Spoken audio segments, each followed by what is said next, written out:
Eh bien, bonjour tout le monde, on se retrouve aujourd'hui pour un exercice corrigé de microéconomie. On va parler, donc j'avais déjà fait une vidéo correction à peu près du même style il y a quelques jours, hein, donc vous la trouverez facilement dans la playlist microéconomie.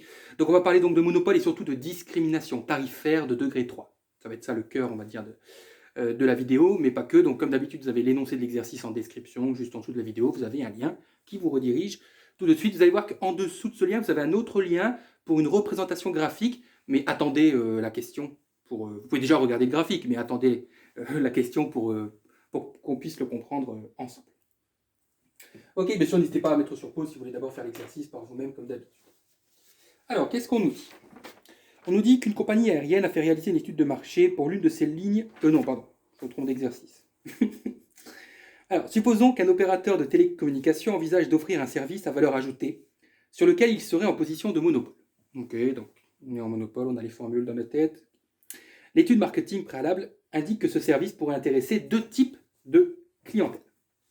Une clientèle d'affaires, caractérisée par la fonction de demande QA égale moins 0,5 PA plus 150, et une clientèle de particuliers qualifiée de résidentielle, dont la fonction de demande est QR égale donc moins 2,5 PR plus 300. Bien. L'étude technique a montré par ailleurs que la production de ce nouveau service serait soumise à un coût total, donc on vous donne la fonction de coût total. Bon, vous voyez, c'est assez classique hein, comme énoncé.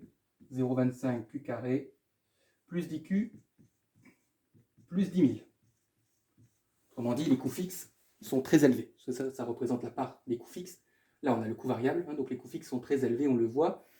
Et on voit aussi autre chose tout de suite, c'est que le fait qu'il y ait comme ça deux segments de marché, hein, deux catégories de clientèle, bah oui, ça doit nous inspirer une discrimination tarifaire de degré 3. À partir du moment où il y a plusieurs fonctions de demande pour un même bien en monopole, on va discriminer, enfin le monopole plutôt, pas moi, hein, le monopoleur va discriminer avec un degré 3. On verra bien sûr à quoi ça correspond. Alors, dans un premier temps, l'opérateur envisage de tarifer son service au même prix, quel que soit le type de clientèle. Donc, il se dit, peu importe que ce soit la clientèle affaires, peu importe que ce soit la clientèle résidentielle, ils paieront la même chose, ils paieront le même prix et il y aura la même quantité totale qui sera partagée, bien sûr, sur ce marché. Normalement, vous comprenez que le monopole n'a pas d'intérêt à tarifer au même prix, puisque les deux segments sont différents, les deux fonctions de demande sont différentes, donc les deux élasticités. Ça, j'avais expliqué ça dans la vidéo précédente, hein, où j'avais corrigé à peu près le même style d'exercice. Et étant donné que les élasticités sont différentes, les prix normalement doivent être différents, mais vous allez voir, on va le démontrer mathématiquement que le profit sera bien plus élevé lorsque le monopoleur discriminera. Et donc, première question, quel serait le prix, la quantité globale, la quantité achetée par chaque type de clientèle? Alors, étant donné qu'il ne fait aucune distinction de sa clientèle, la quantité totale qui sera demandée sur le marché ne sera rien d'autre que la somme des quantités de la clientèle affaires et de la clientèle résidentielle.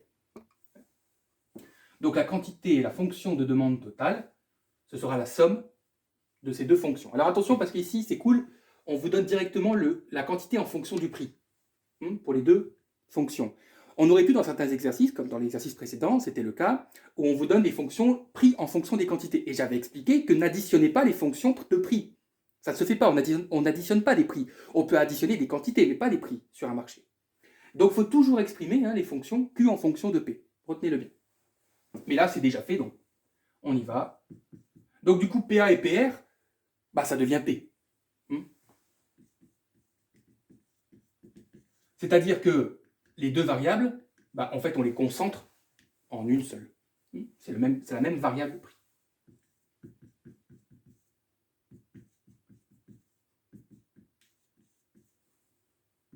Et donc, on aura 450 moins 3P. Okay.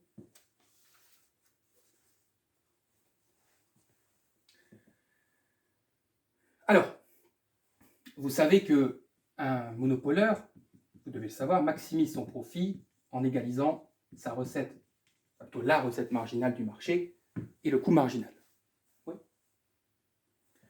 Le coût marginal, nous rappelons que c'est la dérivée du coût total. Donc soit vous l'écrivez comme ça, soit vous pouvez l'écrire Ct' de Q. C'est la même chose. Hein. Cette écriture est plus adaptée en tant qu'étudiant, enfin, lorsqu'on fait des études supérieures. Alors, du coup, bon, bah, c'est pas très compliqué. 0,5 x 2, ça fait 0,5Q plus 10. Voilà mon coût marginal. Mettez sur pause hein, pour copier tranquillement. La recette marginale, elle se déduit de la fonction de demande. Bien sûr, la fonction de demande totale maintenant. Hein. 450 moins 3P. Mais on va devoir d'abord faire un petit changement. Lorsque vous avez les quantités en fonction du prix, vous ne pouvez pas directement déterminer la recette marginale. C'est pas possible. Pour pouvoir obtenir cette recette marginale, vous devez d'abord exprimer P en fonction de Q. Donc je vais devoir inverser la variable. Donc c'est pas très compliqué, hein. Regardez, vous faites Q, donc moins 450, donc divisé par moins 3 égale P. Et donc la fonction prix de la demande, ça devient 150 moins 1 tiers de Q. C'est la même fonction, hein. Cette fonction-là et celle-là, c'est la même. C'est juste qu'on a interchangé les variables. D'ailleurs, c'est plus logique d'écrire prix en fonction des quantités, parce que nous travaillons toujours dans des repères où les prix sont en ordonnée. Donc c'est plus logique d'exprimer toujours l'ordonnée comme une fonction de l'abscisse. Et la recette marginale, pourquoi c'est facile? Eh bien, regardez, vous avez une fonction affine, mais normalement, en licence, hein, pendant vos 3 premières années d'études de microéconomie, vous tomberez que sur des fonctions affines, des fonctions linéaires. Eh bien, pour déterminer la recette marginale, vous multipliez par 2 le coefficient directeur. C'est tout. Bien sûr, tout le reste ne bouge pas. Hein. Vous voyez, tout le reste reste pareil, hein, j'ai envie de dire. Donc la recette marginale, ce sera 150 moins 2 tiers de Q. Tout simplement. Ah, il y aurait une autre méthode. Hein. On pourrait écrire la fonction de profit, remplacer, dériver la fonction de profit par rapport à Q, et on retomberait de façon sur recette marginale égale coût marginal. Ça, bien sûr, cette condition hein, de maximisation découle de la fonction de profit. Allez voir la vidéo que j'avais fait, la maximisation du profit en monopole. Je détaille tous les calculs. Et donc, qu'est-ce qu'il ne nous reste plus qu'à faire? Qu'est-ce qu'il nous reste plus qu'à faire? Eh bien, c'est d'égaliser les deux.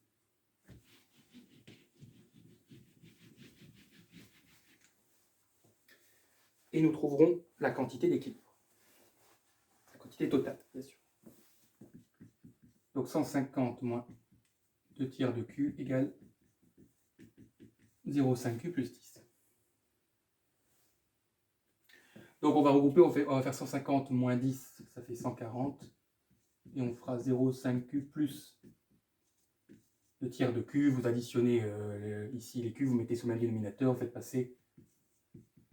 Là je pense que pas de souci. Et vous avez trouvé QE égale 120. La quantité d'équilibre est égale à 120. Si, pour ceux qui ont déjà le graphique sous les yeux, hein, que j'ai mis en description, qu'après en fait on vous demande de représenter graphiquement l'équilibre, vous voyez déjà apparaître le 120 sur ce graphique. Et vous voyez normalement que sur ce graphique, je vais le mettre après sur l'écran, ne vous inquiétez pas, mais normalement vous voyez que sur ce graphique, le 120 correspond bien. Alors il y a beaucoup de droites, hein, donc il faut avoir l'œil un petit peu de lynx. Et vous voyez normalement que 120, c'est bien l'intersection entre la recette marginale et le coût marginal. Le moment où les deux droites se croisent, vous avez la quantité de 120. Ne vous inquiétez pas pour, pour les flèches oranges, je vais expliquer après pourquoi. Bon, on a la quantité, on peut peut-être en déduire le prix. Bah, vous prenez la fonction, elle est ici. Ici, là, la fonction de demande. Et donc, le prix, PE, ce sera 150 moins un tiers de 120. Et il me semble que ça fait 110. Ouais. Et ça, vous le voyez aussi sur le graphique, le 110. Le 110, vous voyez, en fait, bon, j'explique en même temps un petit peu le graphique comme ça. Prenez-le tous sous les yeux, hein. Enfin, tous ceux qui regardent la vidéo, prenez-le sous les yeux. Vous voyez normalement, en fait, que le 110, ce qui se passe, c'est que vous avez le 120, donc c'est l'intersection entre la recette marginale et le coût marginal. Et puis ensuite, la quantité, vous la remontez sur la fonction de demande totale. C'est celle qui est la plus élastique, là, qui va jusqu'à 450. Donc vous remontez jusque celle-ci, et ça vous donne le prix de 110. Là, c'est un cas d'optimisation du monopole classique. Hein. Il n'y a rien de particulier. Alors, il nous reste une petite chose, c'est que ça, c'est bien beau, c'est la quantité totale. Mais moi, ce qui m'intéresserait, ça serait de savoir quelle quantité l'entreprise va vendre selon la catégorie de clientèle à laquelle elle s'adresse. C'est-à-dire, il nous faut déterminer la quantité échangée pour la classe affaires et la quantité échangée pour la classe résidentielle.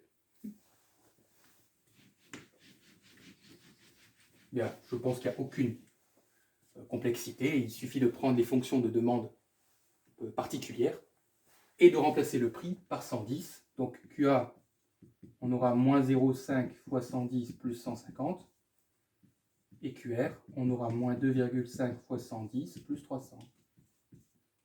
Et regardez la magie, c'est que vous allez trouver QA égale 95, QR égale 25.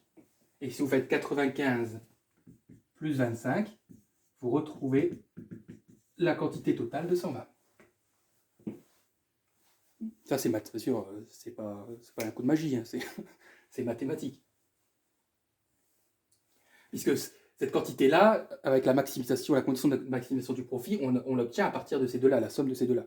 Donc c'est normal que à la fin, la somme de ces deux-là, on retrouve la quantité totale. Ce qui est vrai pour la fonction est vrai du coup pour l'équilibre.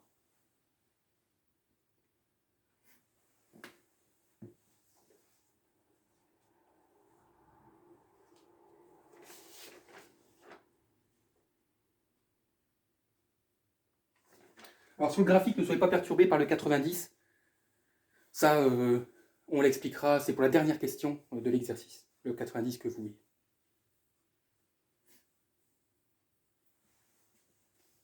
Alors on vous demande de déterminer le profit. C'est la question suivante. Avant la représentation graphique, on vous demande de calculer le profit. Bon, le profit, je rappelle que c'est le prix fois la quantité moins le coût total. Donc c'est 110 multiplié par 120. Alors bien sûr, ne prenez pas 95 et 25, de toute façon ça fait 120, donc vous prenez la quantité totale, moins, donc vous remplacez Q, donc 0,25 multiplié par 120 au carré, plus 10 fois 120, plus 10 000. Et étant donné l'énormité des coûts fixes, le profit sera négatif de moins 1600.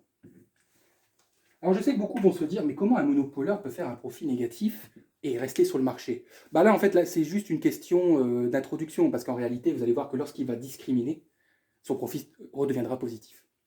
Donc là, le but de cette question, c'est juste de vous montrer que si le monopoleur décide de tarifer au même prix pour les deux catégories de clientèle, il est perdant, il fait des pertes. Et donc, effectivement, il ne restera pas très longtemps sur le marché. Soit il sera nationalisé, soit la concurrence va s'installer sur le marché. Bien sûr, faut-il encore que la structure de la production le permette.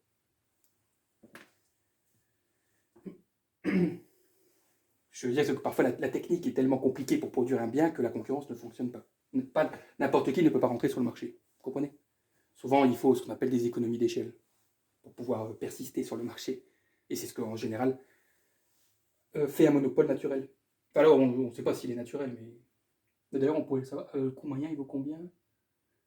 Attendez, 0,25 Q plus 10 000 sur Q. Oui, donc on a une fonction inverse. Oui, oui. On pourrait qualifier ce monopole de naturel. Oui, parce que si je... Attendez, je fais juste mon calcul. Oui, c'est bon. En fait, le coût moyen est tout le temps décroissant. Donc, ça veut dire qu'on a une structure qui est tout le temps en économie d'échelle. Donc, c'est un monopole naturel. Oh, j'aurais pu le mettre la question, d'ailleurs. Bon, c'est pas grave. Bien, et donc là, on passe à la représentation graphique. Alors, j'ai tout expliqué, en fait. Vous avez l'équilibre. Ce qui me reste à expliquer, ce sont les flèches oranges. Donc, mettez sur pause pour recopier, comme ça, j'efface.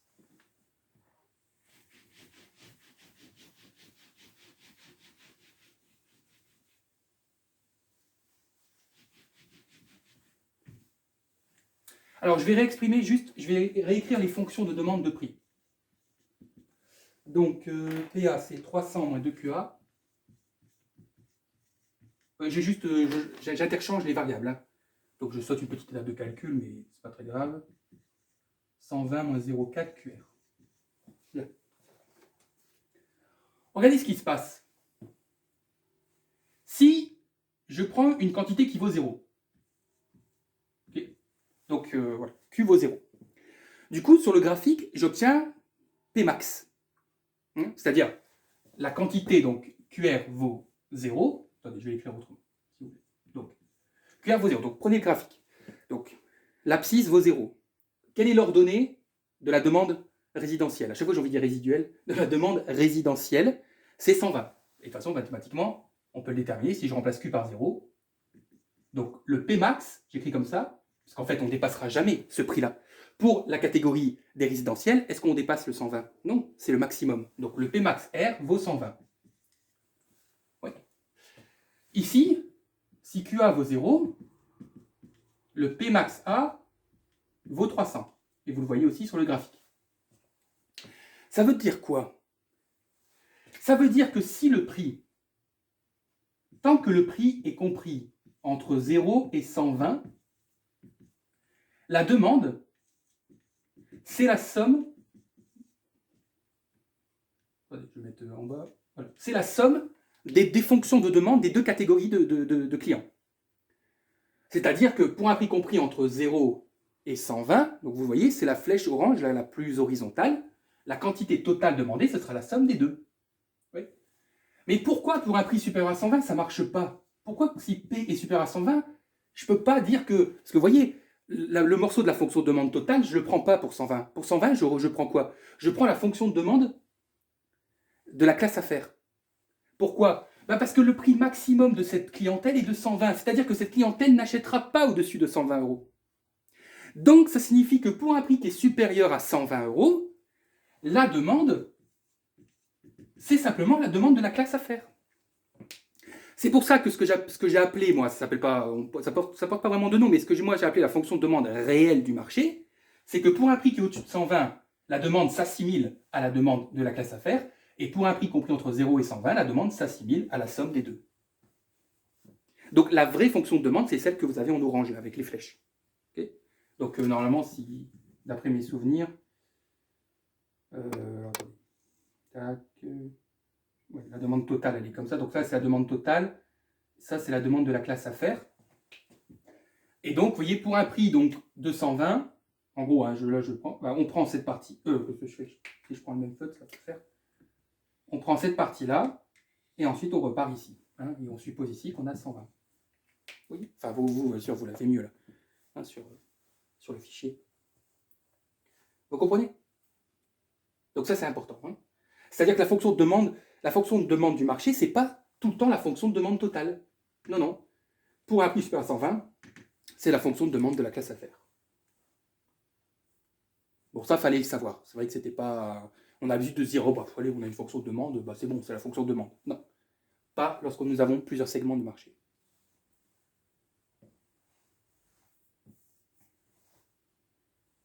Et du coup, on s'arrête à 300. On pourrait d'ailleurs écrire plutôt comme ça. Attendez. Oui, c'est ça. Oui. Voilà. Pour un prix compris entre 120 et 300, la demande, c'est la demande de la classe affaires.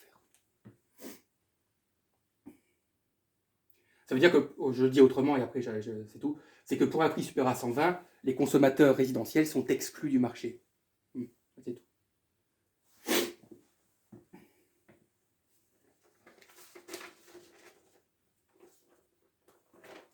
Donc retenez bien ça parce qu'on va s'en servir pour la dernière question.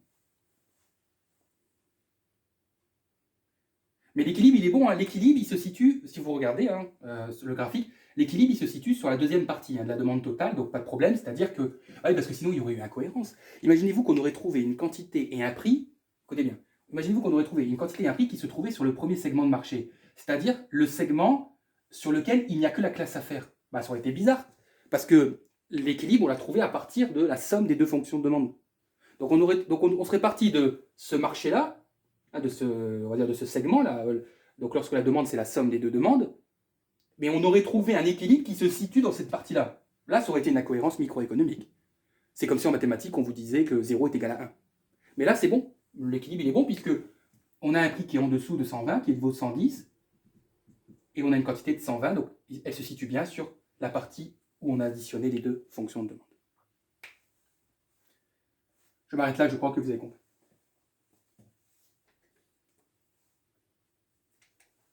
Bien, mettez sur pause, normalement c'est bon. Voilà. Je vais garder juste ça. On n'en a pas besoin pour la question suivante, mais comme on va le réutiliser. Non, attendez, je vais même l'écrire différemment. Hop. Enfin, je vais réécrire en fait ce qu'on a dit. Donc si P est compris donc, entre 0 et 120, donc QD, donc je réécris la fonction de demande totale, c'est 450 moins 3P. Et si P est supérieur à 120, QD, c'est QA. Voilà. Alors, qu'est-ce qu'on nous dit? On nous dit que pour remédier à cette situation de perte, l'opérateur envisage de mettre en œuvre une politique de discrimination tarifaire de degré 3. Ok, donc là on y arrive. Hein. Montrer en quoi la politique de discrimination tarifaire améliore la situation de l'opérateur. Vous vous souvenez hein, que lorsqu'il tarifie au même prix, le profit est négatif. Donc là on vous demande, il va donc discriminer de degré 3, est-ce que ça va améliorer sa situation? Eh bien on va le déterminer, mais avant de le savoir, il faut déterminer le nouvel équilibre du marché. Parce que pour connaître le profit, il nous faut le prix d'équilibre et la quantité d'équilibre. Alors, voici ce que le monopoleur va faire pour maximiser son profit en discriminant en degré 3. Il va toujours égaliser la recette marginale au coût marginal. Oui, mais il va le faire pour chaque segment de marché. Autrement dit, il va égaliser la recette marginale de la classe affaires au coût marginal. Et il égalisera la recette marginale des résidentiels au coût marginal. Attention, hein, le coût marginal, il est le même pour les deux. Hein. Ne mettez pas coût marginal affaires et coût marginal résidentiel, ça n'a pas de sens. Alors je vous rappelle que la recette marginale, vous prenez la fonction de prix, le prix en fonction des quantités, et vous prenez le coefficient directeur et vous multipliez par 2. Donc c'est 300 moins 4 QA. Attends, je vais écrire un peu plus à gauche, sinon je n'aurai pas la place. Donc 300 moins 4 QA égale. Le coût marginal, je ne l'ai plus. C'était 0,5 Q plus 10. Ouais. Oui, mais attendez, dans le coût marginal, là, le Q, c'est quoi? C'est la quantité de qui? C'est QA ou QR? C'est les deux. Parce que le coût total dépend de la production des deux clientèles, des deux catégories de clientèle. Donc ici, attention, dans le coût marginal, Q, c'est QA plus QR. C'est la somme des deux quantités. Vous comprenez? Donc ça fera 0, donc attention, 0,5 facteur de QA plus QR. Plus 10. Et nous avons une équation à deux inconnues. On en aura une ici aussi, et donc on aura un système d'équations à résoudre.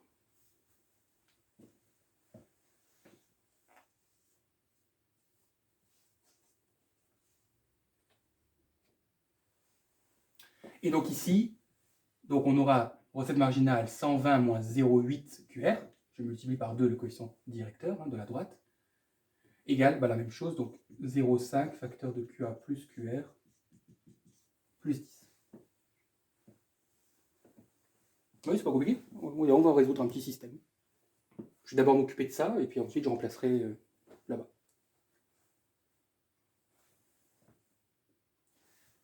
Alors, on va développer, donc ça fera 0,5 QA plus 0,5 QR plus 10.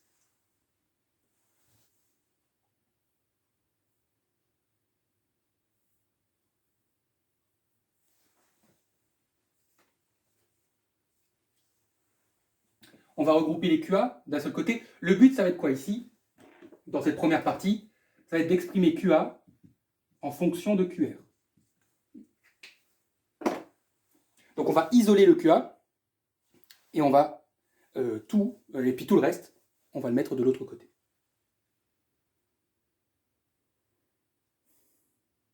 En fait, là, si vous aviez écrit un système d'équations, on utilise la méthode par substitution, si vous préférez. On exprime d'abord une inconnue en fonction de l'autre et on la remplace dans la deuxième équation. Donc les QA, donc je vais faire passer le 0,5 à gauche, donc on aura moins 4 moins 0,5, donc on aura moins 4,5 QA, égale, donc 0,5 QR il reste, et on aura 10 moins 300, donc moins 290. Et donc on va tout diviser par moins 4,5, donc 0,5 QR moins 290, divisé par moins 4,5. Okay, et là on a QA. Vous pouvez l'écrire autrement, hein. Si vous fractionnez la fraction en deux, et que vous divisez les constantes là, entre elles, vous pouvez aussi dire que QA, c'est moins 1 neuvième de QR plus 589e. Bon, je ne sais pas laquelle est la plus facile à utiliser, mais bon, voilà, je vous donne les deux. Donc ça, hein, c'est pour ceux qui auraient fait 0,5 divisé par moins 4,5, ça fait moins 1 neuvième QR, et moins 290 divisé par moins 4,5, ça fait 589e. Vous allez voir, les résultats vont tomber juste. Hein. QR et QR, ça va être des valeurs justes, mais là, les fractions, elles ne sont pas très jolies.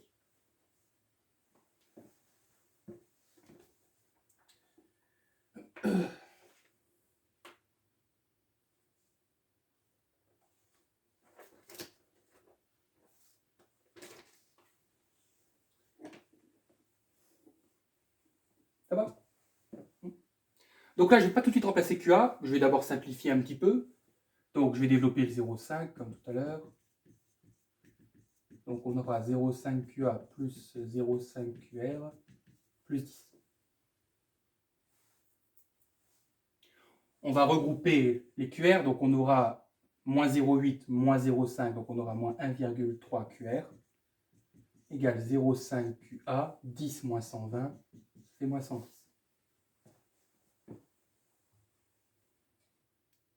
Et là, je vais remplacer QA. Vous voyez? Parce que si vous le remplacez dès le départ, là, déjà, si vous le remplacez sans développer le 0,5, c'est un vrai bazar. Alors, après, ceux qui sont, attention, ceux qui sont bons en développement arithmétique, n'hésitez pas, c'est comme vous voulez, là, vous avez votre liberté de développement. Hein. Mais je préconise quand même déjà, au minimum le développement quoi, du 0,5, voilà, par sécurité. Donc on aura, alors on y va, donc moins 1,3 QR égale 0,5 facteur de moins 1 neuvième QR plus 589e moins 110.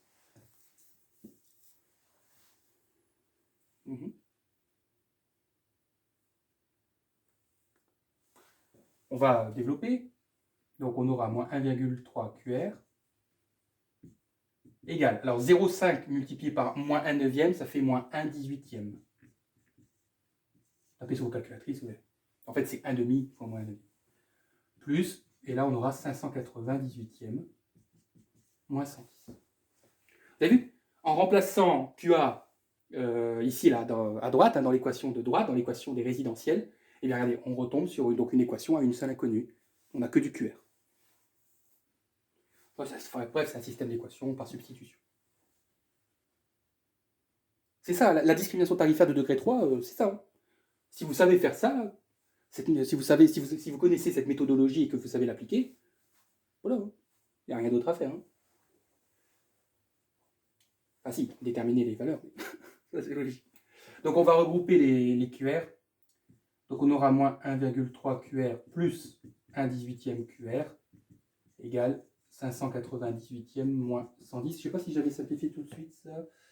Oui, si. Bah, c'est parfait. Donc ça, là, moins 1,3 plus 1 18e, ça va vous donner en fraction moins 56 45e. Ouais, c'est pas joli, hein. Mais vous allez voir, ça va bien simplifier. Et à droite, vous allez obtenir moins 709e. Mais c'est magnifique parce que en faisant passer le moins 56 45e de l'autre côté, hein, vous allez obtenir QR étoile égale 62,5. Donc ça tombe juste.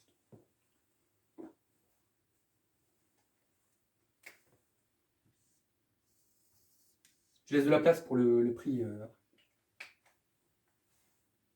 Donc connaissant QR, bah regardez, je remplace et je déduis QA. Et donc vous allez trouver 57,5.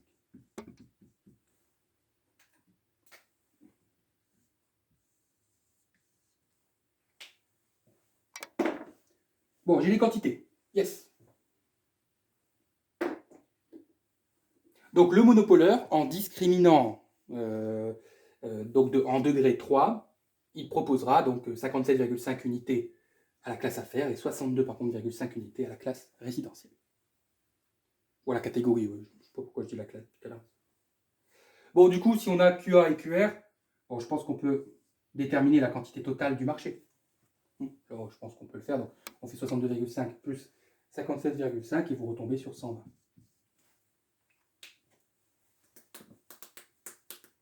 Donc, le monopoleur proposera exactement la même quantité que s'il avait tarifé au même prix.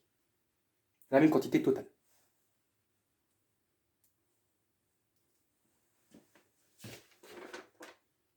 Sauf que si vous reprenez les valeurs de tout à l'heure, donc lorsque le monopoleur avait décidé donc de tarifer au même prix pour les deux catégories de clientèle, certes, la quantité totale était de 120, si vous reprenez l'équilibre, de toute façon on l'avait vu sur le graphique, mais attention, je ne sais pas si vous regardez, mais la quantité de la classe affaires et la quantité de la classe résidentielle n'étaient pas les mêmes. La classe affaires, on avait trouvé 95, et là on avait trouvé 25 seulement. Et en fait, le rapport s'est complètement inversé. Parce qu'il proposait plus à la classe affaires qu'à la classe résidentielle, et là c'est l'inverse. Il propose plus au résidentiel. Mais c'est normal, c'est une question d'élasticité. Alors du coup, à quel prix? Eh bien, il y aura deux prix. Il y aura le prix de la classe affaires et le prix de la classe résidentielle. Et comment je détermine ces prix? Bah écoutez, je pense que... Voilà, il n'y a pas plus simple. Vous remplacez QA et QR, respectivement, dans leur fonction de demande. Donc là, vous faites, bon, j'ai pas la place, donc je le dis à l'oral, vous faites 300 moins 2 fois 57,5. Et vous tombez sur 185. Et là, vous faites 120 moins 0,4 fois 62,5 et ça fait 95.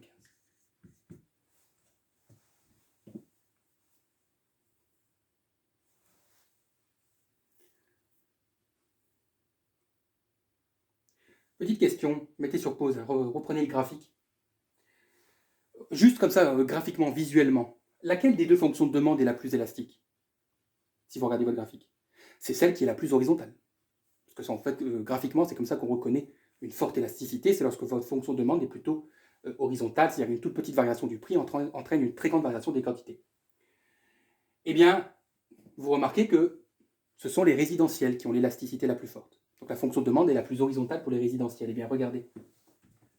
Qu'est-ce que j'avais dit depuis le début? Le monopoleur proposera un prix plus faible au résidentiel parce que la demande est plus élastique. Et là, comme elle est moins élastique, il proposera un prix plus élevé.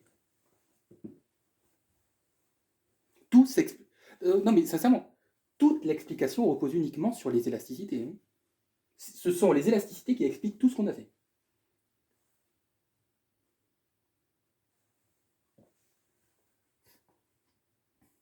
C'est-à-dire comment on peut le savoir l'élasticité? C'est très simple. Vous prenez la pente de la droite. Or, la pente d'une droite est donnée par son coefficient directeur.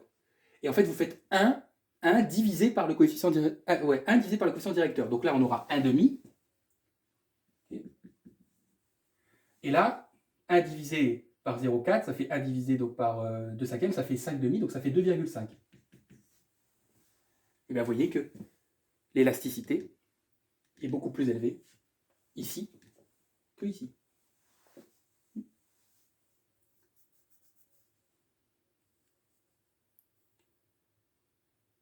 Alors, ça donne une indication de l'élasticité. C'est pas vraiment la vraie valeur de l'élasticité. C'est pas vraiment la vraie fonction de l'élasticité, mais ça donne une très bonne indication de faire 1 divisé par la pente.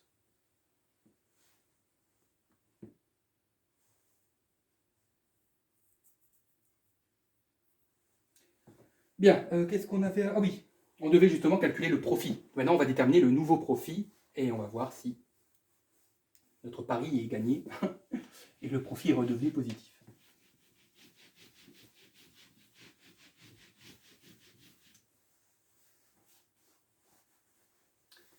Alors, le profit total sera égal à quoi? Il sera égal au produit des prix et des quantités de chaque catégorie. C'est-à-dire que le chiffre d'affaires, c'est 57,5 multiplié par 185 plus 62,5 multiplié par 95. Voilà, là, on a le chiffre d'affaires. Et on déduit les coûts. Donc, vous prenez la fonction de coût total. Donc, vous faites 0,25. Alors, c'est multiplié par Q carré. On prend quel Q? On prend la quantité totale. Parce que je vous avais dit que dans la fonction de coût, la quantité, c'est la somme des deux. Et la somme des deux, ça fait 120. Donc 0,25 fois 120 au carré, plus 10 fois 120, plus 10 000. Et vous avez trouvé un profit de 1775.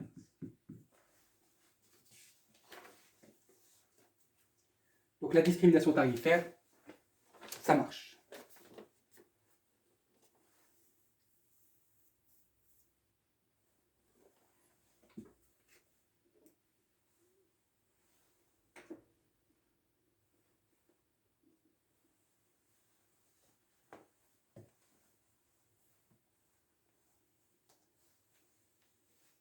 Ça va?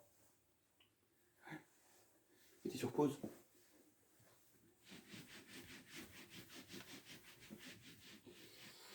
Oui, du coup, je garde des informations. Hop là. Alors, dernière question. Cet opérateur est contrôlé par un régulateur qui lui impose de tarifer au coût marginal. Alors, ça veut dire quoi, tarifer au coût marginal? Eh bien, ça veut dire que il est obligé d'égaliser le prix au coût marginal. Alors, lorsqu'on dit qu'il doit égaliser le prix au coût marginal, en fait, il doit égaliser les fonctions de demande au coût marginal. C'est un tarifer au coût marginal. Donc, mathématiquement, c'est le prix est égal au coût marginal. D'ailleurs, on peut le dire aussi autrement, tarifer au coût marginal, c'est tarifer comme en concurrence pure et parfaite, en CPP. Concurrence pure et parfaite. Mais normalement, si vous regardez cette vidéo, c'est que vous avez déjà étudié la CPP et donc vous savez ça. Donc, je répète de manière différente, il est obligé donc d'égaliser mathématiquement les fonctions de demande au coût marginal. Sauf qu'on avait dit que la fonction de demande a été scindée en deux, en fonction du prix. On retrouve là ici. Donc, on avait dit que pour un prix, je le renote, c'est pas grave, compris entre 0 et 120, la demande c'était 450 moins 3P, et que pour un prix supérieur à 120, la demande, c'était la demande de la classe à faire, donc moins 0,5 PA, plus, enfin P, plus 150. Ouais. Donc on a la fonction de demande est scindée en deux. Et il doit donc tarifer au coût marginal. La question qui se pose, c'est est-ce que l'équilibre sera ici ou est-ce que l'équilibre sera ici? En gros, l'équilibre va-t-il se trouver sur le premier segment du marché ou va-t-il se trouver sur le deuxième segment du marché? Hein? Tout est là.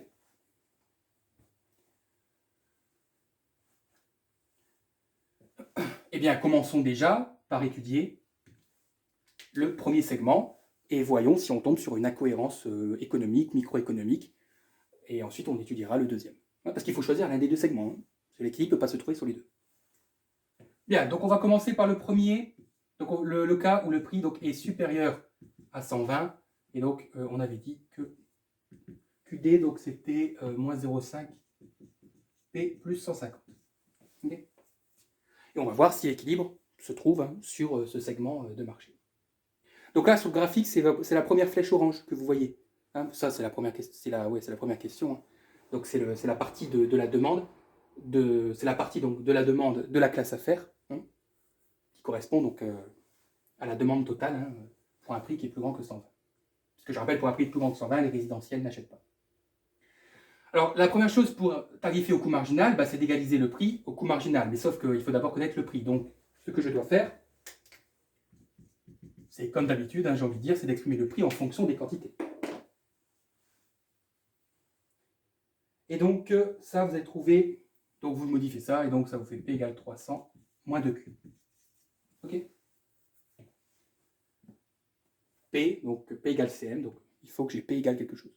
Et donc on égalise les deux, donc on égalise cette fonction de demande au coût marginal, qui est de 0,5Q plus 10. Vous résolvez, je pense que vous n'avez pas besoin de moi, et vous trouvez une quantité de 116. OK. Est-ce que c'est possible? Regardez le graphique. Le problème, c'est que le segment du marché qui correspond à la classe affaires, la première flèche orange, s'arrête à 90.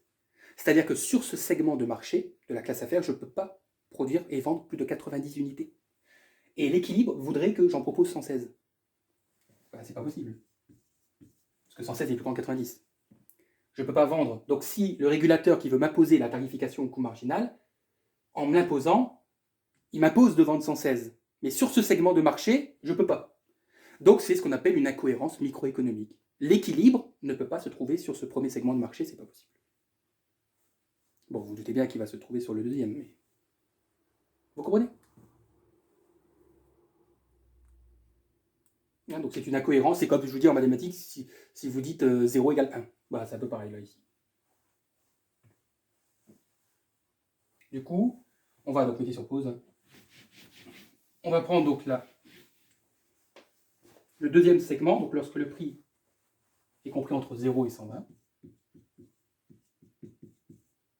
Donc je réécris que la quantité c'est 450 moins 3P. Et donc si j'exprime P en fonction de Q, ça fait 150 moins 1 tiers de Q. Et j'égalise ça au coût marginal. Et je trouve un Q, et là ce sera bien sûr une quantité logique, de 168. C'est bon, puisque je dois être au-dessus de 90, et 168 est bien au-dessus de 90. Du coup, donc, la tarification coût marginal marche sur ce segment de marché. Donc le segment, je rappelle, où la demande, c'est la somme de la demande de la classe affaires et de la classe résidentielle. Il ne me reste plus qu'à déterminer le prix. Vous remplacez la quantité dans la fonction de demande.